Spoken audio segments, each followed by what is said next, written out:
Le petit roi est couché, tout pâle, dans son petit lit blanc. Il ne parle pas, il ne joue pas, il ne mange pas. Chaque matin, le cuisinier du château monte jusqu'à sa chambre.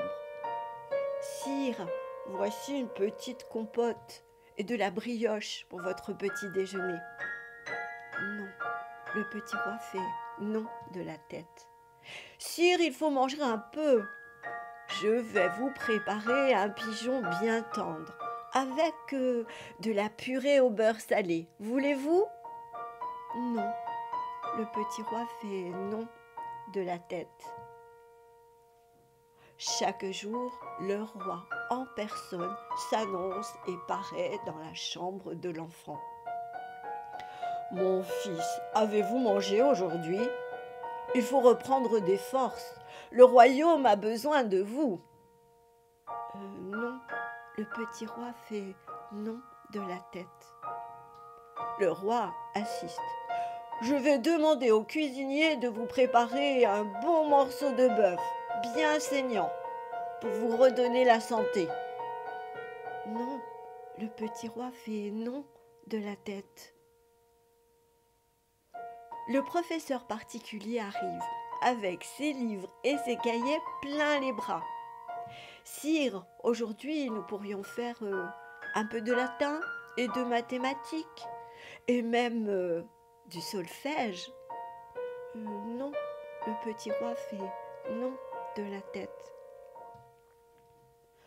Le fils du garde-chasse se glisse parfois dans la chambre. « Sire, j'ai apporté des billes et un jeu de cartes, et même on pourrait descendre pour fabriquer un arc. » Non, le petit roi fait non de la tête. Sa mère, la reine, reste auprès de lui très longtemps. Elle lui raconte des histoires de sa voix douce et lui chante la berceuse de quand il était petit, qui parle de rêves et de lune. Douce lune, pleine lune, lune ronde, lune blonde. Rêve, rêve, petit roi, la lune veille sur toi.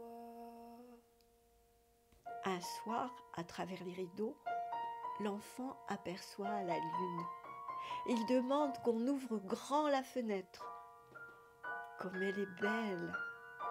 Il sourit et murmure « Je veux manger la lune !» Puis il s'endort. La nuit venue, lorsque tout le château est endormi, la reine descend en cuisine. Elle enlève toutes ses bagues, tous ses bracelets. Puis elle prépare une grande terrine, trouve la farine, les œufs, le sucre, le beurre et se met à pétrir une pâte moelleuse.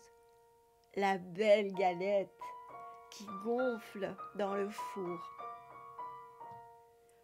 Une délicieuse odeur monte jusqu'aux narines de l'enfant quand sa maman dépose sur le lit la galette dorée. Le petit roi sourit, ouvre les yeux et vous n'allez pas le croire. Comme ça, sans fourchette ni couteau, il mord avec délice dans la lune galette, puis se rendort, un peu de rose sur les joues. Depuis cette nuit-là, le petit roi a dévoré petit à petit, quartier par quartier, la lune galette. Ses joues sont moins pâles. Il ne mange toujours pas de bœuf saignant, ne fait pas encore de latin ni de mathématiques, mais il a recommencé à parler, à jouer, à lire. Il a même décidé d'apprendre la musique, le piano, pour accompagner sa mère, la reine, quand elle lui chante des berceuses.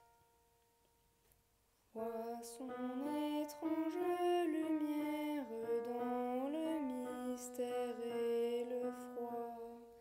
Lune si loin de la terre,